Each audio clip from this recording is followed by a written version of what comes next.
sebelum saya mulai, saya mau tanya dulu satu kali ini, ada yang baru pertama kali datang ke tempat ini? Silakan berdiri. Yang pertama kali datang ke tempat ini, silakan berdiri. Kami ingin menyambut saudara. Puji Tuhan, terima kasih Pak, Tante. Sebelah kiri kanannya kalau bisa kasih tangan, katakan selamat datang, tanya alamat, tanggal lahir, semuanya dah. Hobi, di mana tinggal, berapa lama, pokoknya semua dah. Kalau perlu bawa keluar sebentar, tanya, catat. Haleluya, selamat datang, Tuhan memberkati. Haleluya. Hari ini sebelum saya mulai, ada satu orang yang memberikan kesaksian dan ada yang marah. Satu orang memberikan kesaksian pada hari ini tentang bagaimana dia bersuka cita karena Tuhan sudah memberikan keluar biasaan dalam hidup dia menghadapi segala temptation, menghadapi segala pencobaan. Kita panggil Hendra Sianto. Saudara lihat senyumnya? Oh, haleluya. Silakan Hendra, kita dengar kesaksiannya. Terima kasih.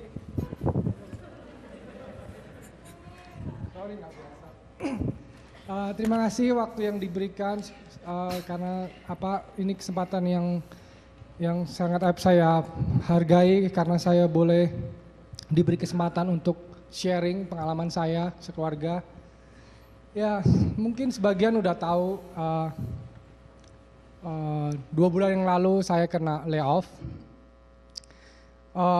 Waktu kena layoff itu pasti nggak senang ya. Ya itu benar, saya sedih gitu. Ceritanya gini.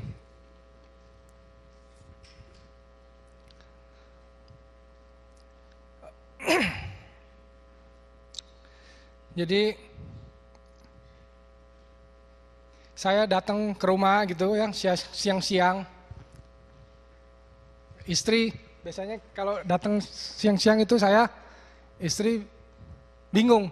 Ini harus seneng apa harus sedih gitu loh. Karena kalau datang siang biasanya, wah ini pulang pagi nggak ada kerjaan, kita bisa ke mall gitu kan. Tapi kali ini dia bingung.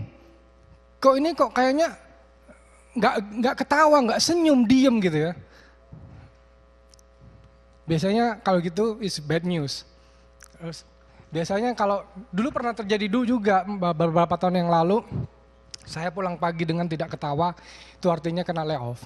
Jadi kita bisa nangis bareng gitu. Tapi kali ini saya bilang sama dia, is it expected? Jadi dan karena beberapa minggu yang lalu juga saya ikut retreat di Muskoka Bible Center yang ICC adakan, jadi saya udah di-prepare, jadi pada waktu itu saya siap, bukan siap karena saya hebat, bukan, tapi karena Tuhan udah prepare saya untuk bisa ngatasin masalah kayak gini. Jadi saya pasrah gitu kan pada Tuhan. Terus sudah gitu ya, tapi tetap istri ya tetap sedih gitu ya. Terus jadi Pastor John, Kobili, dan yang lain-lain di sini yang saya nggak sebutin namanya karena saya cuma dikasih waktu 5 menit. Jadi bantuin kita doa. Jadi hari pertama itu saya bisa bilang sedih juga, kadang juga nggak sedih gitu karena sudah dikasih kekuatan gitu. Tapi yang saya mau share itu adalah, sorry agak gugup saya.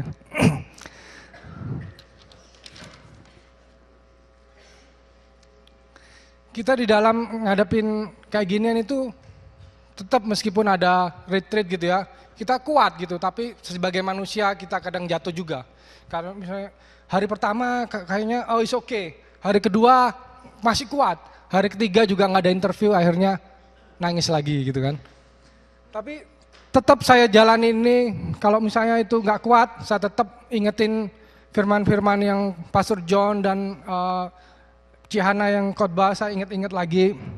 Terus setel lagu misalnya There Is Seems, God will make a way, seems there is to be no way. So itu menguatkan gitu loh. Jadi saya mau sharing bahwa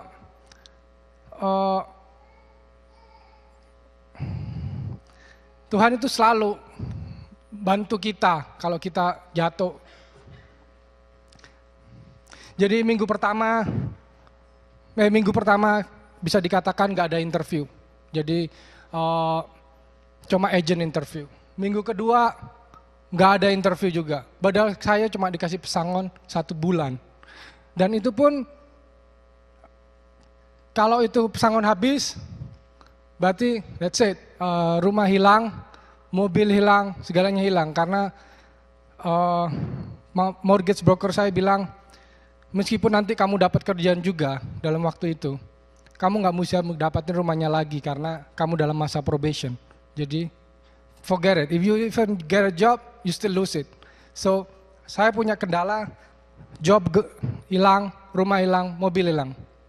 Itu for the fact karena mortgage-nya udah bilang mortgage broker saya nggak mungkin bisa. Tapi saya tiap hari sama istri bahwa itu dalam doa. Dan selalu malam-malam saya setel di YouTube karena saya nggak bisa nyanyi, saya setel YouTube God will make a way. Minggu ketiga ada beberapa klien job interview. Ada satu interview sama company, kelihatannya promising gitu loh. Dia kasih pertanyaan ke saya bisa almost answer all the question. Terus dia bilang, oke, thank you. Wah, saya sudah senang nih. Dia bilang, saya kasih kabar besok. Tapi kalian tahu, kadang kalau bule itu ya, kalau dia bilang thank you itu artinya kadang ada 2. Thank you, you are good, or thank you, you are done. That's it. They move on. Taunya adalah besok paginya, nggak ada jawaban. Berarti you are good, you're done. So it's okay. So keep praying. And minggu keempat itu banyak sekali saya dapat interview. Sekitar 20 interview per week in that week. Itu campur klien sama agent. And finally I got another email. It's not interview, email. In one company, it say, I saw your resume in a Workopolis. I would like to see, have a talk with you. And then I talked with that guy, 30 minutes only, 30-minute interview, and only giving me one question, and then say thank you. Jadi saya bingung juga ini, terus ditanyain sama istri, gimana interviewnya, Pak? Waduh, dia bilang thank you tuh, sebentar lagi. Nggak tahu artinya itu bagus apa enggak, tapi sih kayaknya bagus, tapi ya you don't know, it's a bule, it's like that. Lu bisa tahu besok harinya. Dia bilang katanya mau kasih kabar besok pagi, besok saya tunggu sampai 3:45. Nggak ada apa-apa, kata Angel, ayo follow up, telepon. Saya udah mau kirim email tapi nggak jadi. Biarin aja, saya bilang. 5 PM, nothing. Waduh, udah bingung ini, udah stres lagi, udah jatuh lagi. Tapi tetap pray lagi. 5:15 baru dapat emailnya. Dia bilang mau discuss soal letter of employment. Wah, langsung senang lagi. Orang itu aneh ya, kita itu kadang aneh. Kita percaya tapi kadang masih jatuh-jatuh gitu. Tapi ya itu adalah learning kita step by step untuk mencapai faith yang lebih besar. Ya jadi kita senang pada waktu itu, tapi itu cuma dia discuss of letter of employment, it's not letter of employment. Jadi perlu beberapa hari lagi, tapi untuk mempersingkat waktu, beberapa hari kemudian memang kita dapat kerjaan dari dia. So, praise God, thank you. But saya waktu berdoa ini, saya minta, karena saya dengar tuh banyak orang kesaksian, wah saya dapat kerjaan, dua kerjaan, langsung dikasih 2 kerjaan. 2 job offer. Saya bilang sama Tuhan, Tuhan itu orang kok sering dapat kerjaan banyak ya, saya juga mau, saya nggak mau 1, saya multiple offer juga gitu. Benar, pada hari itu saya dapat 2 job offer. Jadi saya untuk mempersingkat waktu, ya saya reject itu satunya. Pikir saya ini salah, jadi hati-hati kalau doa. Jangan minta yang tidak sesuai. Jadi saya harus bikin repot lagi, harus bikin rejection letter yang polite supaya ini nggak enak, supaya enak gitu kan. Jadi saya harus bikin kerjaan lagi, bikin surat untuk nge-reject dia. Jadi lain kali saya nggak minta multiple offer. Terus saya reject, ternyata nggak selesai di situ. Dia counter offer more, 10,000 more. So saya pusing lagi, tapi saya bilang saya minta waktu, terus akhirnya saya bilang juga saya reject, saya nggak ambil itu. Saya tetap pada putusan yang pertama, karena memang saya belajar dari pengalaman saya sebelumnya bahwa money is not everything, but God choice is more important because God know better. God know better what He can give me, the environment of the working place and everything. So, yeah. And why that job is, I think, is from God and it's from your old prayer. It's because I'm not genius, I'm not smart. I cannot answer all of the technical question. I cannot. I'm just human. If you are a technical or you're a computer guy, if you apply for a job, they will give you like 5 pages of question that you need to answer before they're gonna interview you. So it's very hard. So I think this is an answer of prayer because if I go there, usually I cannot answer all the questions, and usually there is no second interview. But because your prayer, He only give me 1 or 2 questions that I can only answer. So it's really blessing. Like God make a way such that okay, I can only give you answer that you know the answer. If you don't know the answer, I don't want to give you the question. So it's really like God open path to the job.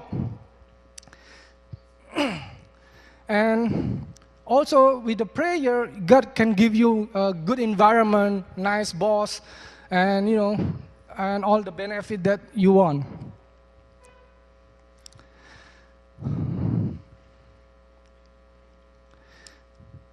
Dan juga kenapa saya mau juga sharing di sini, di depan sini itu karena saya selalu dalam hati itu pernah punya, saya bilang sama Tuhan, Tuhan kenapa orang kalau setelah berdiri di sini sharing tentang kebaikan Engkau, beberapa waktu kemudian itu bermasalah. Saya nggak mau sebut nama beberapa, yang saya ingat ada tiga orang yang berdiri di sini. Setelah dia sharing, beberapa kemudian they lost it. They lost everything. And I say, I'm afraid to stand here, God. Because I'm gonna lose it. But God say, it's not about the result, it's about the process. So, I'm standing right here to share my testimony to you in a risk of evil gonna take it away, but it's okay. It's not about the result, it's about the process. And God will be with me again, fight it again. So, in closing, I would like to thank you to all of you who has prayed for me, specifically for the ICC tim doa, yang mana benar-benar luar biasa, saya benar-benar terharu. Sebelum saya interview, itu one of the ICC team prayer telepon, jam berapa interviewnya. Karena saya ada banyak, ada 20 per minggu itu. Jadi dia sebelum saya jam itu dia berdoa di rumah. So I really appreciate it. Dan semoga, jadi yang tadi yang sudah doain saya itu, ya, thank you, tapi kerjaan Anda belum selesai. Dan Anda berarti harus memenuhi itu kotak of answer prayer. Karena your prayer is been answered, not my prayer, your prayer too. So kotak itu supaya bisa penuh, supaya kita semua boleh diberkati sama Tuhan. Thank you.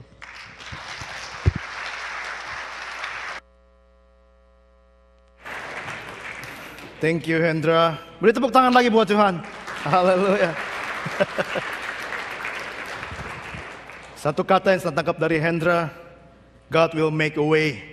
Walaupun mungkin setelah ini ada sesuatu yang terjadi, tapi it's not the result, it's the process. Amin. Amin. Hari ini kita berbicara mengenai sesuatu hal yang kita lanjutkan dalam tema tahun ini yang adalah joy. Sudah lihat tadi waktu Hendra di depan mukanya full of joy. Dapat to offer joy. Kemudian bingung. Yang mana mesti di reject. Right? Tapi ada joy dalam hati kita. Nah, tema khotbah saya hari ini adalah glory to God. No, this one. Tema khotbah saya adalah the gift that give joy. Tema khotbah saya ada hadiah yang memberikan sukacita. Katakan bersama saya, hadiah memberi sukacita. 2, 3. Ya, hadiah yang memberikan sukacita. Mari kita sama-sama buka dalam Lukas pasal yang kedua. Lukas pasal yang kedua. Ayat yang ke-10 sampai yang ke-11. Ini firman Allah tentang sesuatu kejadian pada saat itu. Satu kejadian di mana gembala-gembala ada di padang rumput sedang mengembalakan domba-dombanya. Seorang malaikat datang kepada gembala itu dan katakan hal ini kepada gembala itu. Dia katakan begini. Lalu kata malaikat itu kepada mereka, jangan apa? Jangan takut. Malaikat berkata kepada si gembala itu, jangan takut. Kenapa? Sebab sesungguhnya aku memberitakan kepadamu kesukaan besar untuk seluruh bangsa. Hari ini telah lahir bagimu juru selamat, yaitu Kristus Tuhan di kota Daud. Jadi malaikat itu datang untuk membawakan berita sukacita yang luar biasa bagi gembala-gembala itu. Nah, sebelum saya lanjutkan hal ini saudara, saya akan memberikan satu latar belakang yang seringkali kita lupa kalau baca Alkitab. Saudara lihat dalam Alkitab saudara, ada pembatas antara perjanjian lama setelah Maleaki dengan perjanjian baru, betul? Apa itu? Kertas kosong, kertas putih. Saudara tahu umurnya kertas putih berapa ini? 400 tahun. Nah, hari ini saudara, saya akan berbicara lebih dulu latar belakang apa yang terjadi sebelum malaikat datang kepada gembala, sebelum malaikat datang kepada Maria, sebelum orang Majus dari timur melihat bintang. Saya ingin cerita sejarah manusia dari sejak Maleaki terakhir, walaupun kitab Maleaki bukan terakhir ya, Sefanya yang terakhir, sampai kitab Matius. Saya akan cerita 400 tahun. Jadi siap-siap saudara, buka jaket saudara, buka sepatu, kira-kira 4 jam dan 5 jam baru selesai. 400 tahun saya akan cerita apa yang terjadi pada masa 400 tahun itu. Apa yang terjadi dengan tanah Palestina. Disebut masa 400 disebut adalah masa yang sunyi. 400 tahun masa kesunyian. 400 tahun silent years. 400 years. Tuhan tidak berbicara sama sekali seperti pada zaman perjanjian lama. Kalau kita bandingkan saudara, pada zaman perjanjian lama ada beberapa kira-kira hal yang mau saya tarik. Nomor 1, pada zaman perjanjian lama Israel itu sudah kembali ke tanah Palestina. Jadi asalnya dulu di Babilonia, betul kan? Lalu dia kembali ke Palestina, tetapi bukan menjadi pemilik tanah Palestina. Mereka ada di bawah kekuasaan sebuah kerajaan yang namanya Persia dan Medio Persia. Jadi sejak dia kembali ke tanahnya di Kanaan, mereka bukan pemilik, mereka budak. Mereka ditekan, mereka dihancurkan. Seperti Indonesia pada zaman dulu. Ada di tanah sendiri, tapi yang mengelola semuanya, yang menjadi rajanya, menjadi gubernurnya, itu bukan orang-orang Israel. Orang-orang Persia dan Medio Persia. Lalu kira-kira karakter yang kedua adalah ternyata Yerusalem di Palestina itu udah pulih saudara, udah dibangun. Sudah pulih, direnovasi dengan luar biasa Yerusalem. Bait Allah direnovasi dan dihias dengan luar biasa. Jadi betul-betul daerah Palestina di Yerusalem khususnya bagus sekali. Tidak ada tanda-tanda kerusakan. Diperbaiki semuanya. Yang ketiga, ternyata imam masih berfungsi dari keturunan Harun. Ingat saudara bahwa keturunan Lewi itu menjadi yang menguruskan bait Allah. Masih berfungsi ternyata saudara. Keturunan Harun semuanya menjadi imam pada saat itu. Itu tanda yang ketiga saudara. Lalu di dalam pada waktu itu tidak ada yang namanya sekte agama. Enggak ada. Semuanya satu. Yang namanya Judaism, yang namanya teokrasi. Tuhan masih ke tempel, semuanya jadi satu, datang bareng-bareng, doa bareng-bareng, nggak pernah ada perdebatan teologi, nggak ada. Semuanya datang dalam satu agama, satu kekuatan. Lalu yang berikutnya adalah ternyata di sana nggak ada raja atas Israel. Jadi Israel itu adalah kerajaan boneka dari Persia. Itu kira-kira keadaan pada zaman terakhir setelah kitab ditutup dan mulai halaman kosong 400 tahun. Lalu kita bandingkan dengan perjanjian baru. Pada masa perjanjian baru yang berkuasa bukan Persia lagi, betul? Yang berkuasa adalah kerajaan Roma. Kerajaan Roma yang berkuasa pada saat itu. Dia memimpin bangsa Israel. Lalu pada perjanjian baru ada raja yang kita kenal pada saat Yesus lahir. Raja apa? Herodes. Ada Raja Herodes yang bertahta. Wah, kok beda? Dulu waktu tutup tidak ada raja. Waktu zaman Yesus sudah ada Raja Herodes. Dan tempel itu, bait Allah mulai ditinggalkan saudara. Dan mulai orang Yahudi pada waktu itu yang menganut agama Judaism mulai mendirikan sinagog-sinagog. Jadi sinagog itu mulai berfungsi sebagai tempat ibadah pada waktu itu. The next slide. Ya. Dan juga ternyata di dalam sinagog ada 3 saudara. Ada 3 kelompok-kelompok sekte. Dulu nggak ada. Sekarang jadi ada. Yang pertama namanya orang Farisi. Yang kedua namanya orang Saduki. Yang ketiga namanya orang Eseni. Orang Farisi adalah orang-orang yang mentaati hukum Taurat luar kepala, tidak boleh dirubah. Orang Saduki adalah orang-orang liberal, dia boleh menggenapi hukum Taurat tapi dengan cara yang modern. Eseni adalah orang-orang yang ngeroh. Wah, udah mulai ada sekte-sekte di situ. Dan kemudian saudara, antara perjanjian lama dan perjanjian baru, kenapa terjadi perbedaan? Nah, ini yang akan saya mau cerita. Yang pertama, pada saat 400 tahun dimulai, negara Persia, kerajaan Persia itu berkuasa. Dia menguasai seluruh Palestina, dari utara sampai selatan. Dia kuasai semuanya. Dan kemudian ada satu orang namanya Philip of Macedon. Nah, Philip of Macedon ini, dia berusaha mempersatukan Yunani pada saat itu, bukan Persia. Dia dari Yunani, dari Makedonia. Dia berusaha memperbaiki Yunani. Dan kemudian anaknya namanya Alexander the Great. Tahu Alexander the Great? Nah, dia akhirnya mempersatukan Yunani. Dan kemudian berhasil mengarahkan Persia. Padahal Persia menguasai Palestina, betul? Dan Israel ada di situ. Dia ditekan oleh Persia. Alexander the Great datang merebut Palestina. Kembali ditekan kembali saudara. Jadi Israel mengalami dari Persia dan kepada Yunani, kerajaan Yunani, empire Yunani, menerima tekanan-tekanan yang luar biasa. Dia dikalahkan Persia kira-kira tahun 330 BC. Kekuatan politik bergeser dari Persia di timur, mulai bergeser ke barat. Mulai ke daerah Yunani. Kemudian saudara, setelah dia menguasai Yerusalem, ada satu pemimpin namanya Yadua. Dia pemimpin bait Allah pada saat itu.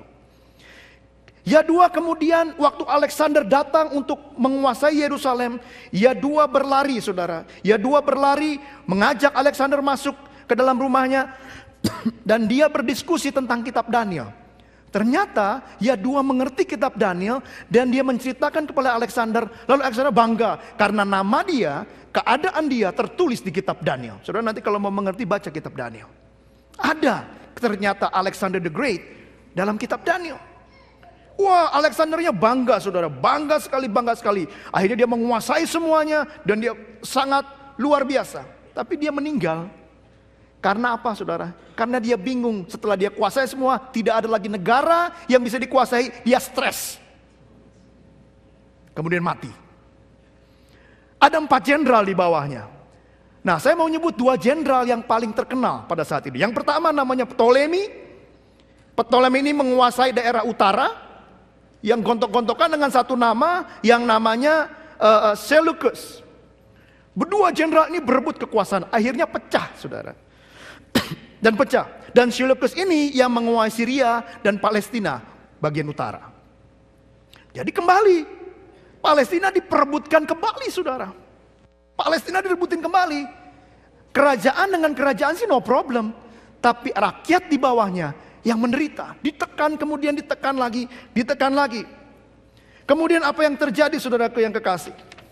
Setelah itu saudara, karena Yunani menguasai seluruh Palestina, paham Helenisme itu mulai berkembang. Helenisme itu suatu paham orang Yunani. Mulai berkembang dan kemudian Helenisme itu berkembang dan berkembang, akhirnya mulai mempengaruhi orang-orang Yahudi di Palestina. Cara berpikir Helenisme mulai menguasai pikiran orang-orang Yahudi. Nah, karena berusaha mempertahankan adat orang Yahudi dan hukum Taurat, muncullah satu sekte yang namanya Farisi. Sudah mengerti maksud saya? Karena Helenisme mau masuk ke tanah Palestina, mereka mau menghancurkan semua aturan-aturan orang Yahudi, mau menghancurkan semua bait Allah dan semua aturannya. Maka orang-orang yang bertahan dalam agama Yahudi stand up dan katakan, saya tidak mau, saya tetap mau memegang agama Yahudi ini, sehingga mereka menamakan dirinya Farisi. Tapi ada golongan lain yang mulai kepengaruh dengan Helenisme, mulai bergaya liberal. Mereka nggak mau, apa itu? Terlalu kuno. Saya dong. Liberal namanya Saduki. Berpisah akhirnya sekte yang lain. Oh, terpisah seperti sekarang kan? Terpisah. Saya nggak cocok sama kamu. Saya dirikan lagi sendiri. Nama saya Saduki. Ada yang satu, kurang bagus. Muncul Eseni. Jadi 3 golongan ini mulai muncul pada zaman Ptolemy, pada zaman Seleucus. Karena Helenisme mulai menguasai Palestina. Dan bukan cuma itu saudara. Ternyata pada saat itu ada orang-orang Yahudi yang karena dia rebel, dia pikir kawin sama siapa aja boleh. Akhirnya dia kawin sama orang Samaria. Untuk karena dia ditolak oleh Farisi, ditolak oleh Saduki, ditolak oleh Eseleni. Dia bikin agama sendiri. Penyembahannya bukan di Yerusalem, penyembahannya di Mount Gerizim. Saudara baca kisahnya waktu Tuhan Yesus menginjili perempuan Samaria. Dia katakan Yesus katakan, engkau tidak akan menyembah lagi di gunung ini atau di gunung Ana. Karena orang-orang Samaria yang berkawin dengan orang Yahudi nggak mau datang ke bait Allah dan tidak diizinkan karena najis. Jadi mereka bikin gunung sendiri untuk penyembahan, namanya Gunung Gerizim. Jadi ke sana semua. Lalu saudara, apa yang terjadi? Setelah itu mulai terjadi kekacauan. Kemudian seorang yang namanya Antiochus the Great merebut kembali Yerusalem dari Mesir. Dan kepemimpinan Syria yang di atas itu mulai dikuasai oleh Antonius the Great. Yerusalem direbut lagi, peperangan terjadi lagi, orang-orang Yahudi ditekan lagi, Israel ditekan lagi, dihancurkan kembali saudara. Padahal dari dulu dia tidak pernah kembali ke tanahnya sendiri dan menguasai tanah itu. Dari sejak kerajaan Syria. Berapa ratus tahun saudara? Terus ditekan, terus ditekan, terus disekan. Diacak-acak bait Allah. Helenis mulai masuk, mulai dipengaruhi saudara. Kemudian dari mulai Antiochus, ada satu anaknya namanya Antiochus Epiphanes. Nah ini namanya susah-susah juga nih. Susah soalnya. Nah Antiochus Epiphanes ini, Dia mengambil Yerusalem, membuat penderitaan yang luar biasa dari Yerusalem. Apa yang dia lakukan, saudara? Keimaman bait Allah yang tadinya masih dipegang oleh Harun, ditebas. Dia gantikan dengan seorang yang namanya Jason. Orang ini, Jason ini ditempatkan sebagai imam. Bukan lagi keturunan Harun. Harusnya kan Tuhan bilang keturunan Harun. Enggak, si Jason. Nih, pegang bait Allah. Kemudian lagi karena Jason kalau pegang bait Allah banyak hartanya, ada satu orang namanya Menelaus.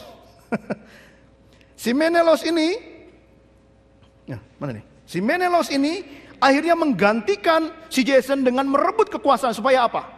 Supaya barang-barang di bait Allah yang dari emas bisa diambil kemudian dijual menjadi harta pribadi. Bayangkan perasaan orang Yahudi waktu itu, saudara. Mau melawan gak bisa karena dia sudah lagi tidak memegang kepemimpinan di bait Allah. Mau lapor ke siapa? Dia gak punya raja. Mau ngomong sama siapa? Semuanya adalah penjajah. Orang Yahudi tertekan dan tertekan dan tertekan melihat bait Allah, tempat yang kudus itu dihancurkan oleh orang-orang lain. Dan kemudian yang paling menyedihkan, saudara, pada tahun 171 BC, Yerusalem dihancurkan. Yerusalem dihancurkan, dibakar, diratakan. Tidak ada lagi bait Allah. Yerusalem hancur lulu. Nah, kemudian saudara, setelah Menelaus meninggal, kabarnya meninggal, isunya meninggal, muncul satu orang namanya Judas Makabeus. Nah, Judas Makabeus ini adalah keturunan Harun, saudara. Dia ini keturunan Harun. Dia stand up untuk bait Allah. Ketika mendengar isu Menelaus meninggal, dia bersihkan bait Allah, dia coba rapikan bait Allah. Ternyata itu kabar bohong, Menelaus meninggal. Jadi disangkanya Judas Makabeus ini revolt, memberontak. Dikirimlah pasukan oleh seorang yang namanya Antipater of Idumea. Antipater of Idumea, wah dia langsung bertempur di sana, ke sana ke sini dia bertempur kiri, bertempur kanan. Namanya ini Antipater Idumea adalah seorang dari keturunan Esau. Rupanya dia nggak suka si Makabeus ini menjadi di bait Allah menjadi imamnya. Dia mencoba merebut dari keturunan Esau. Bayangkan saudara, dari luar ada perlawanan, dari dalam saudara sendiri ada perlawanan dari keturunan Esau. Direbut saudara, akhirnya kalah. Si Antipater sama si Asmonian, maksudnya Makabi ini bingung, ini udah mau kalah. Kebetulan pada saat itu ada seorang yang namanya, saudara pasti tahu namanya, Pompei. Saudara tahu Pompei? Pernah dengar nama Pompei? Seorang jenderal dari dari kerajaan Roma. Kebetulan dia punya pasukan di Damaskus. Lalu apa yang terjadi, saudara? Antipater dan si Makabis Asmonian ini pergi ke Pompei. Kok jadi manggil si Pepe? Saya perlu bantuan. Kita berdua lagi bertempur. Antipater punya uang lebih banyak. Disogoklah Pompei.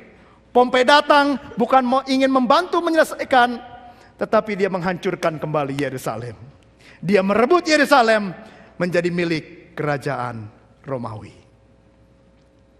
Setelah itu saudara, setelah dihancurkan sedemikian rupa, lalu kemudian akhirnya Pompei bilang begini, saya sudah sekarang memerintah di Yerusalem, memerintah di tanah Palestina. Saya perlu raja. Karena yang nyogok adalah keturunan Esau, diangkatlah keturunan Esau menjadi raja yang namanya Herodes. Jadi orang-orang Yerusalem, orang-orang Yahudi melihat ini yang harusnya jadi raja adalah keturunan Yakub. Betul?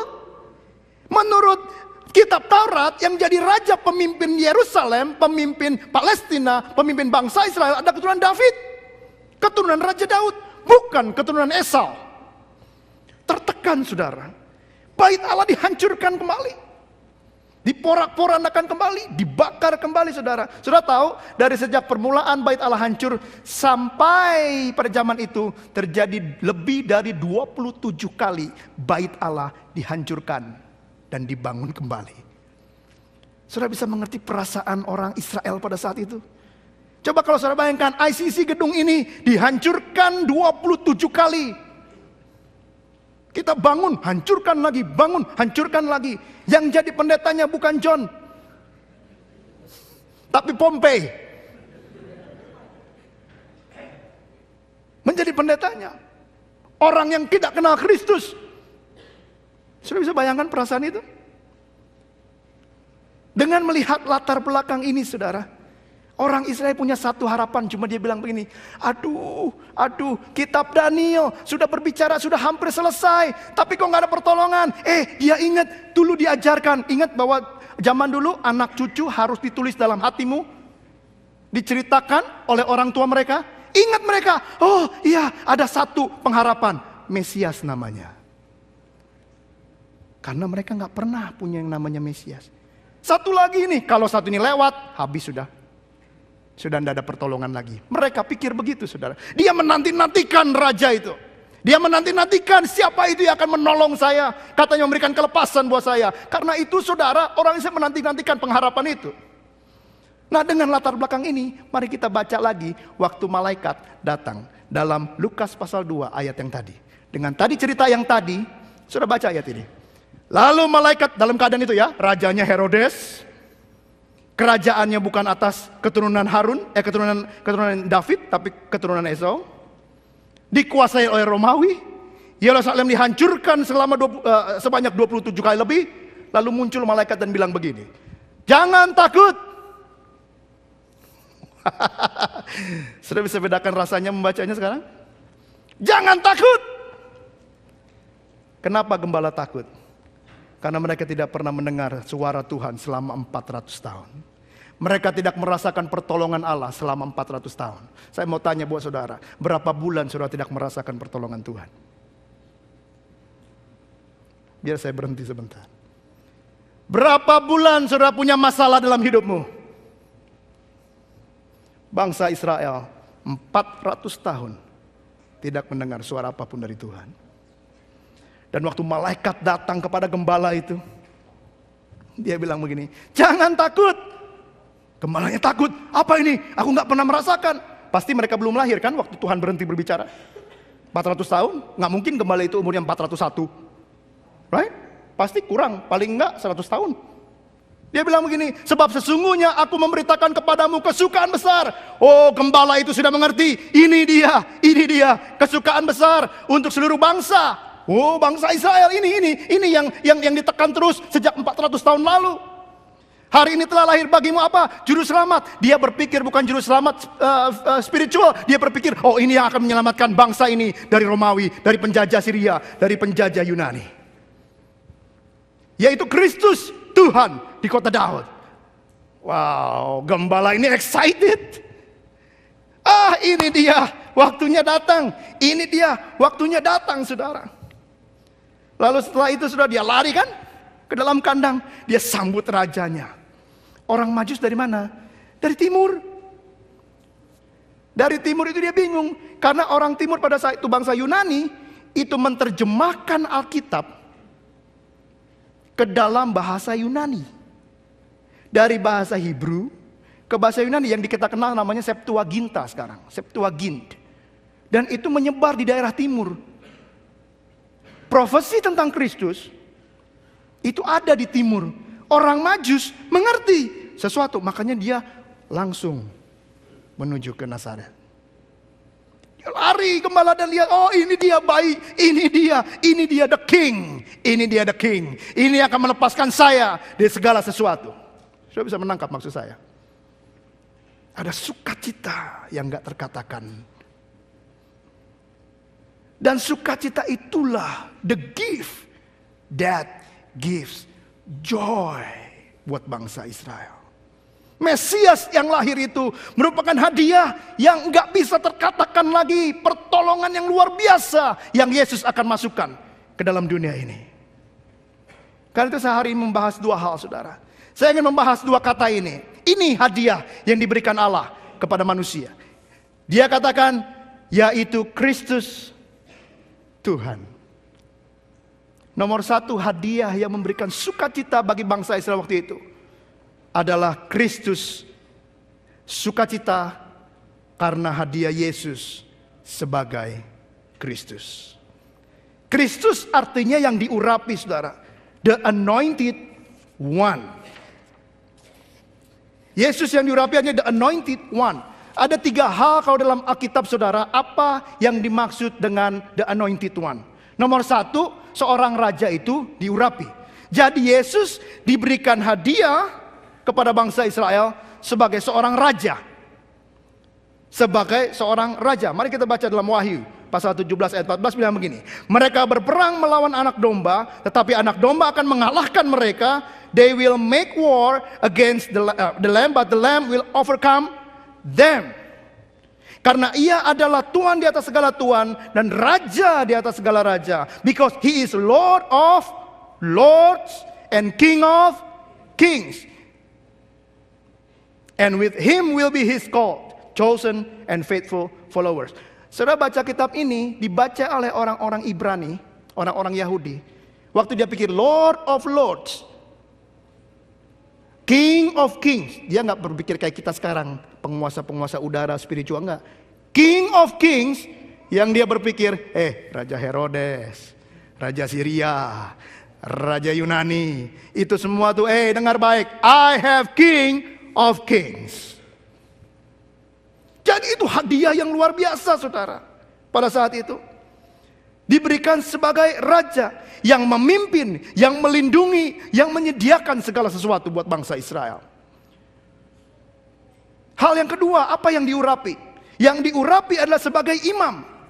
Sebagai imam, imam tuh kalau mau diangkat dia diurapi. Imam sebelum diangkat dia diurapi. Mari baca dalam Ibrani 10 ayat 19 sampai 21. Jadi saudara-saudara, oleh darah Kristus sekarang kita penuh keberanian dapat masuk dalam tempat kudus, karena ia telah membukakan jalan baru dan hidup baginya, bagi kita melalui tabir, yaitu dirinya sendiri. Dan kita mempunyai seorang apa? Imam besar sebagai kepala rumah Allah. Wow, waktu orang Yunani dengar itu, siapa itu yang namanya si Jason? Siapa itu yang namanya Meneus? Siapa itu? Itu bukan itu. Itu bukan. Ini nih imam besar kita, namanya Yesus. Keturunan David, keturunan Harun. Jadi itu hadiah yang luar biasa yang diberikan kepada bangsa Israel.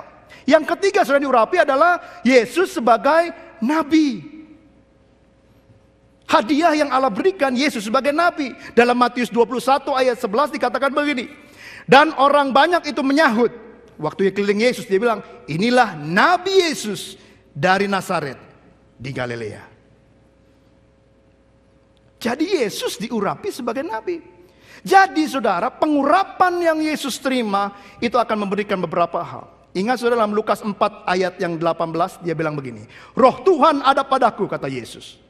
Oleh sebab itu, ia Allah mengurapi Yesus aku untuk menyampaikan kabar baik kepada orang-orang miskin. Waktu kita baca orang miskin, waktu Yesus berkata itu, orang Palestina akan berpikir, look, saya sudah dijajah selama berapa ratus tahun. Saya nggak punya apa-apa. Tapi kamu datang untuk memberikan kabar baik kepada aku, orang miskin, orang Palestina yang dijajah sekian ratus tahun. Haleluya. Joy keluar dalam hidup mereka. Dan telah mengutus aku untuk memberitakan pembebasan kepada orang-orang tawanan. Oh, iya betul kata orang Israel. Betul, karena beberapa saudara saya ditangkap oleh Raja Herodes, dimasukkan penjara. Oh, betul. Ini hadiah buat saya dan penglihatan bagi orang-orang buta. Oh, betul. Dia nggak bisa lihat itu. Banyak orang buta. Saudara ingat waktu banyak orang buta di pinggir kolam? Dan banyak orang buta disembuhkan oleh Yesus. Lalu dia bilang begini juga. Untuk membebaskan orang-orang yang tertindas. Untuk memberitakan tahun rahmat Tuhan telah datang. Wah, waktu dengar itu saudara, orang Israel bersukacita. Mari kita mau lihat satu-satu. Nomor 1, kabar baik kepada orang miskin. Dalam Yohanes 10 ayat 10 dikatakan begini. Pencuri datang hanya untuk mencuri dan membunuh dan membinasakan. Aku datang supaya mereka mempunyai apa? Hidup. Dan mempunyai dalam segala kelimpahan. Kata hidup di situ memakai kata zoe. Artinya zoe itu bukan hidup ini napas bisa jalan, bukan. Zoe artinya kualitas. Zoe itu artinya kualitas hidup kita. Jadi Yesus datang untuk memberikan kita kualitas hidup. Dan kualitas yang dia berikan buat saudara dan saya, itu adalah kualitas hidup yang berkelimpahan. Bukan yang biasa-biasa. Jangan berpikir tentang harta di sini. Salah satunya harta. Tapi banyak kualitas hidup itu yang bisa diberikan oleh Yesus. Saudara ingat Mazmur 23? Tuhan adalah apa? Coba ini pada kemana nih? Tuhan adalah tidak akan Ia membaringkan aku,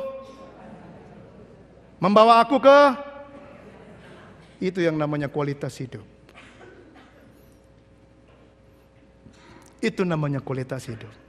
Ada ketenangan, ada kecukupan, ada damai sejahtera, ada kepuasan, ada creativity, ada semangat, ada passion. Kalau kita living in God's story, dengar baik ini. Kalau kita living in God's story, waktu kita berjalan dalam story Tuhan, ada kemenangan, ada kepuasan, ada kreativitas, ada sesuatu yang Tuhan kerjakan dalam hidup kita. Karena Tuhan gembala kita yang baik. Hidup yang seperti itu yang Allah ingin terjadi dalam hidup kita. Jadi begini saudara, dengar baik ini. Zoe, kualitas hidup, tidak tergantung dari berapa kelimpahan yang kita miliki. Tetapi kelimpahan yang kita miliki tergantung dari kualitas Zoe yang kita punya. Sekali lagi. Zoe yang kita miliki, kualitas hidup kita bukan diukur dari kelimpahan yang kita miliki. Kalau kita punya mobil 4, rumah 8, uang di bank 400 juta, bukan itu yang membuat kita punya kualitas hidup. Tetapi karena kita punya kualitas hidup, maka ada kelimpahan yang Tuhan berikan. Itu Zoe yang Tuhan mau. Jadi saudara, kabar baik kepada orang miskin ini, itu menjadi sukacita buat orang Israel. Seperti dalam Yohanes 1:4 bilang begini, dalam Dia ada hidup, dan hidup itu terang manusia. Hidup itu terang saudara. Bright. Luar biasa. Nomor 2. Kebebasan bagi para tawanan. Kata kebebasan itu saudara sebenarnya diterjemahkan dari kata herald. Proclaim. Artinya kalau herald, kalau proclaim udah bebas belum? Sudah bebas. Jadi cuma memberitakan doang. Luar biasa kan? Dan yang ketiga saudara, penglihatan bagi orang buta. Dalam 2 Korintus 4:3-6 dikatakan begini, jika Injil yang kami beritakan masih tertutup juga, maka ia tertutup untuk mereka yang akan binasa, yaitu orang-orang yang tidak percaya, yang pikirannya telah dibutakan oleh ilah zaman ini, sehingga mereka tidak melihat cahaya Injil tentang kemuliaan Kristus yang adalah gambaran Allah. Sebab bukan diri kami yang kami beritakan, tapi Yesus Kristus sebagai Tuhan dan diri kami sebagai hamba-Mu karena kehendak Yesus. Sebab Allah telah berfirman, dari dalam gelap akan terbit terang. Ia juga yang membuat terangnya bercahaya dalam hati kita, supaya kita beroleh terang dari pengetahuan tentang kemuliaan Allah yang nampak pada wajah Kristus. Buta, nggak bisa lihat saudara. Tapi kalau ada terang Tuhan, dia bisa melihat sesuatu. Saya ada film sedikit sebenarnya. Coba tolong Erik. Kita lihat film ini.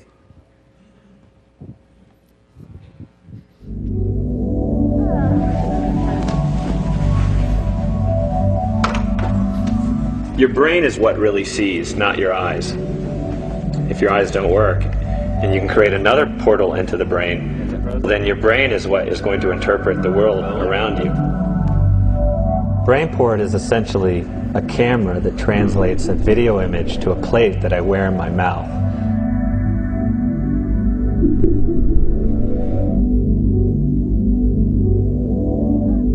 Dad. Hundreds of pixels on the plate tingle on my tongue, and together they form patterns and shapes that my brain interprets as the space around me. The information is the same whether you collect it from your eyes or from our cameras with a tongue display. He knows a lot about his environment already through the sense of sound and touch, and this adds one more piece to the puzzle.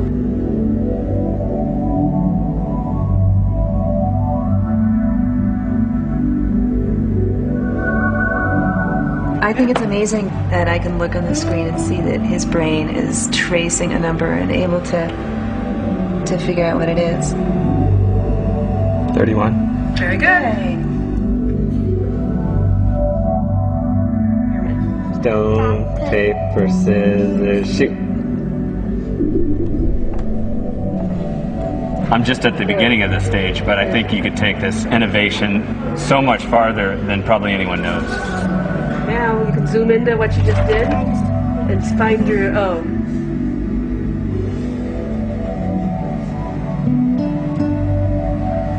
I'm laughing because I think I beat you.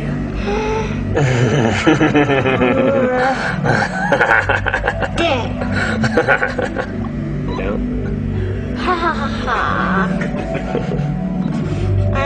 I thought I had a circle on the left, circle in the middle, and a circle down at the bottom. But didn't I have a circle on the top left? No. You stinker, Emma. Oh yeah. We both won. No, we didn't win both ways. I can see it. I can see it, I just can't grab it.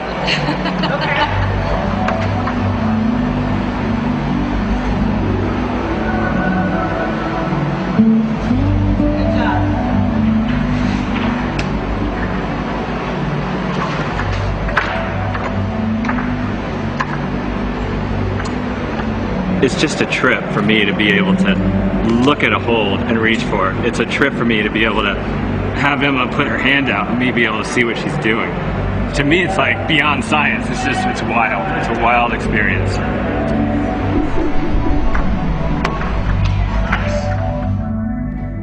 Ya, wow. Anugerah Tuhan, kelahiran Yesus itu seperti device. Waktu kita memakainya, kita bisa melihat kebenaran Tuhan yang tadinya kita buta. Yesus datang untuk memberikan penglihatan buat saudara dan saya bahwa He is the Lord of Lords, King of Kings. Yang terakhir saudara, dikatakan apa yang membawa Yesus datang ke dunia? Urapan apa? Yang keempat adalah pengurapan, pembebasan bagi yang tertindas. Dalam bahasa Inggris dikatakan to send forth atau set apart one having been oppressed atau crushed into freedom. Waktu bahasa Israel dengar ini saudara, sudah bisa bayangkan sejarah yang tadi. Jadi dalam Roma 6 ayat 4 katakan begini, dengan demikian kita dikuburkan bersama-sama dengan Dia oleh baptisan dalam kematian, supaya sama seperti Kristus telah dibangkitkan dari antara orang mati oleh kemuliaan Bapa, demikian juga kita akan hidup dalam hidup yang baru. Kita akan hidup dalam hidup yang baru. Namun aku hidup, dalam Galatia 2 dikatakan, bukan lagi aku sendiri yang hidup, melainkan Kristus yang hidup dalam aku. Dan hidupku yang hidup sekarang dalam daging adalah hidup dalam iman oleh anak Allah yang telah mengasihi aku dan menyerahkan dirinya untuk aku. Wow. Galatia 2 ayat 20 katakan itu saudara, memberikan pembebasan bagi yang tertindas. Yang kedua tadi sebagai Kristus, yang terakhir sebagai Tuhan. Yesus dihadiahkan sebagai Kristus, yang kedua Yesus dihadiahkan sebagai Tuhan. Nggak bisa muncul ya? Bisa. Oh, ya. Tuhan itu berarti Lord, yang artinya the owner, yang memiliki. Mari kita baca Filipi 2 ayat 5-11, katakan begini. Hendaklah kamu dalam hidupmu bersama menaruh pikiran perasaan yang sama terdapat juga dalam Kristus Yesus, yang walaupun dalam rupa Allah tidak menganggap kesetaraan dengan Allah itu sebagai milik yang harus dipertahankan, melainkan telah mengosongkan dirinya sendiri dan mengambil rupa seorang hamba dan menjadi sama dengan manusia. Dan dalam keadaannya sebagai manusia, ia telah merendahkan dirinya dan taat sampai mati, bahkan sampai mati di kayu salib. Itulah sebabnya Allah meninggikan dia dan mengaruniakan dia nama di atas segala nama, supaya dalam nama Yesus bertekuk lutut segala yang di langit dan yang di bumi dan yang ada di bawah bumi. Dengar baik ini. Dan segala lidah mengaku Yesus Kristus adalah apa? Tuhan, bagi kemuliaan Bapa. Mari kita baca sekali lagi Lukas 2 ayat 10. Saya ingin terus ulang-ulang ini. Dengan sejarah tadi, dengan hadiah yang sudah diberikan, arti Kristus, arti Tuhan bagi gembala itu. Mari kita baca lagi. Lalu kata malaikat itu kepada mereka, jangan takut. Sebab sesungguhnya aku memberitakan kepadamu kesukaan besar untuk segala bangsa.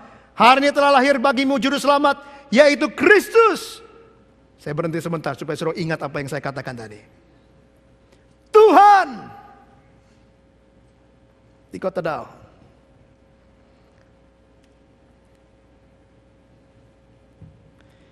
Saudara yang kekasih,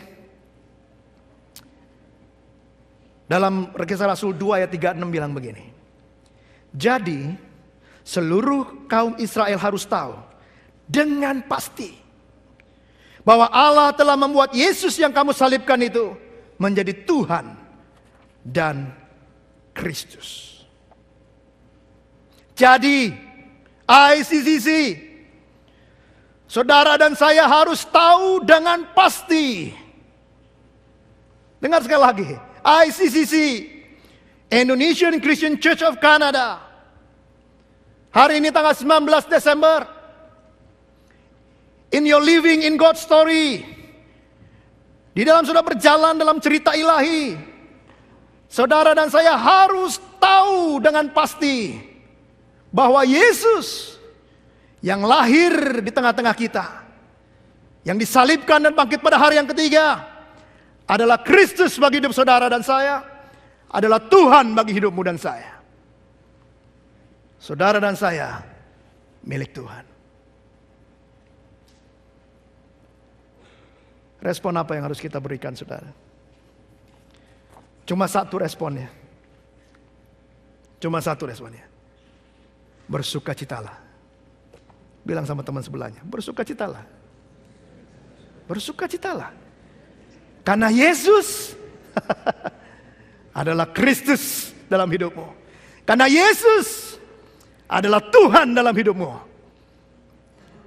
Saya tidak tahu berapa banyak kehidupan saudara. Berapa banyak tekanan, oppression, crush, depresi dalam hidupmu. Tapi dengar baik, hari ini ada kabar gembira. Bersukacitalah. Hari ini malaikat Tuhan datang kepada saudara dan katakan, jangan takut. Aku membawa kepadamu berita kesukaan besar. Karena telah lahir di kota Daud seorang yang namanya Yesus, yang adalah Kristus, yang adalah Tuhan dalam hidupmu. Bersukacitalah. Bersukacitalah. Joy dalam hidup kita. Karena pertolongan akan datang. Israel menunggu 400 tahun lebih. Sampai sekarang saudara, mereka masih menunggu. Tapi kita sudah tidak perlu menunggu. Kita sudah diselamatkan. Dan nanti Tuhan datang kedua kali untuk memberikan penggenapan yang terakhir dalam hidup saudara dan saya. Bilang sama teman sebelahnya lagi, bersukacitalah. Bilang bersukacitanya jangan sambil melotot. Tersenyum. Mari kita berdiri bersama-sama. Haleluya.